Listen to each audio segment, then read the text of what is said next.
set is 1, and then you did a 2, 3, it's the same. 1, 2, 3.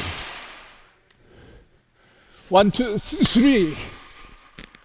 So you will mix up. So as you are coach, you have to make a right decision how much you correct.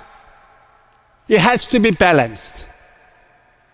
Giving the player satisfaction and confidence. And then little by little, even though you see he's doing something wrong, but he's doing something right, then concentrate on the right and building it up. Rather than, oh, no, you're doing that wrong. No, that should be not like that. Too much will destroy his confidence and motivation.